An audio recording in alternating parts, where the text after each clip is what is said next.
Débora, professora de Geografia do Colégio Razão, e hoje nós vamos falar um pouquinho aí sobre o continente da Ásia, tá bom? Vamos conhecer as características gerais aí desse continente aí. O que acontece? Nas aulas anteriores nós falamos sobre a Europa, conhecemos todo o continente europeu, falamos sobre os detalhes desse continente, sobre o quadro demográfico, agricultura, indústria, falamos sobre os blocos econômicos, sobre a CEI, falamos sobre a União Europeia, enfim, agora nós vamos conhecer os detalhes aí, as características sobre a Ásia, tudo bem? Então vamos falar sobre a indústria, sobre a agricultura, vamos falar dos países aí em destaque que está realmente crescendo, se destacando bastante aí, como a China, a Índia, por exemplo. E aí nós vamos conhecer um pouco mais sobre o continente asiático, tudo bem, meninos? Então vamos lá.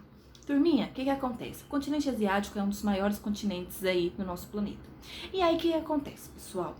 Esse continente ele vai possuir uma grande diversidade de paisagens naturais e isso vai ficar bem nítido, ou seja, você vai encontrar ali terras emersas, congeladas ali na Sibéria e vamos encontrar, por exemplo, na China, o que?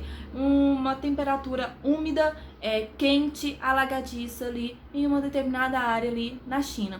Ou seja, ele vai de um extremo extremamente frio a outro extremo extremamente quente.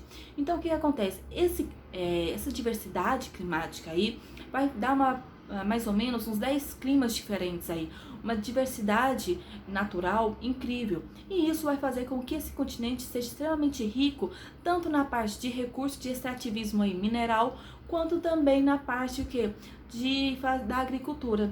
Então nós vamos ter o destaque aí, principalmente na parte de extrativismo aí mineral, para o ferro, vamos ter também para a produção aí de carvão mineral, gás natural, enfim.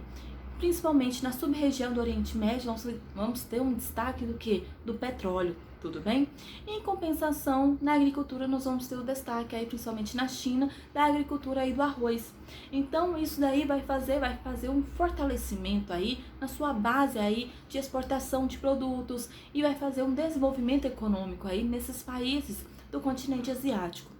Mas não só isso, o fato de ter essa grande diversidade climática, essa grande diversidade aí nas suas paisagens, vai ter o detalhe do seguinte: o continente asiático vai possuir o quê? Uma das maiores cadeias montanhosas do mundo, que vai ser a cordilheira aí do Himalaia, tudo bem? E aí, essa cordilheira aí do Himalaia, essa cadeia montanhosa, vai fazer o quê? Vai servir como uma barreira das massas de ar.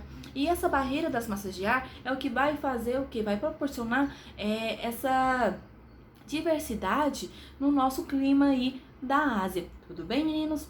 E aí, o que ocorre, pessoal? Essa questão dessa diversidade climática aí, dessa paisagem aí realmente diversificada no continente asiático, vai levantar duas questões aí. A questão econômica e a questão também do quadro do quadro demográfico. O que ocorre? No quadro demográfico, eu vou ter áreas aí, o que ocorre? A Ásia, ela possui mais da metade da população mundial, ou seja, tem muita gente. E aí, o que ocorre? Infelizmente, na Ásia, esse território ele não vai ser tão bem distribuído aí a sua população. Até porque ele vai ter áreas extremamente congeladas e áreas extremamente quentes, fazendo com que haja locais extremamente populosos, onde ocorre até mesmo um certo apelido aí, uma certa chamada de formigueiro aí de população, ou seja, aquele formigueiro de pessoas, porque é tanta gente que parece aquele conjunto de formigueiro aí de pessoas.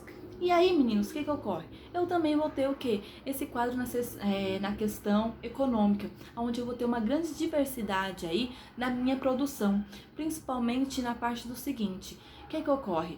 O continente asiático ele vai ter um certo destaque para exportação na parte da agricultura, mas principalmente nos polos industriais. Um dos destaques aí, um dos primeiros a se destacar, vai ser o Japão, principalmente na parte industrial e aí por ter aquela relação com os Estados Unidos. Então isso deu um certo fortalecimento para o Japão e um crescimento aí de um polo industrial. Tudo bem, meninos?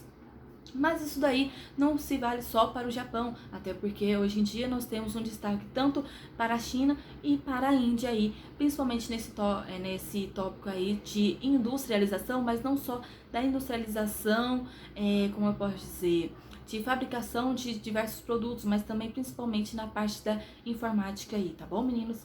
E aí, meninos, nós vamos ter também um certo destaque aí para outros países, não países grandes, mas tipo pequeno e médio porte aí, também que vai ter um certo destaque nessa produção industrial aí. E nós temos também os tigres asiáticos, ou seja, meninos, todos esses detalhes dos quais eu falei hoje, nesse primeiro momento, vão ser estudados detalhadamente nos próximos módulos da nossa apostila, tudo bem? Então, nós vamos ter um módulo só para destacar aí sobre a criação dos tigres asiáticos, enfim, a sua formação, a sua importância na economia asiática. Vamos falar só sobre o Japão, só sobre a China, só sobre a Índia, enfim, vamos ter diversos módulos aí para destacar determinadas partes importantes aí do continente asiático, tudo bem, meninos? Qualquer dúvida, anotem aí que eu tiro essas dúvidas na nossa live. Até a nossa próxima aula. Beijos, beijos!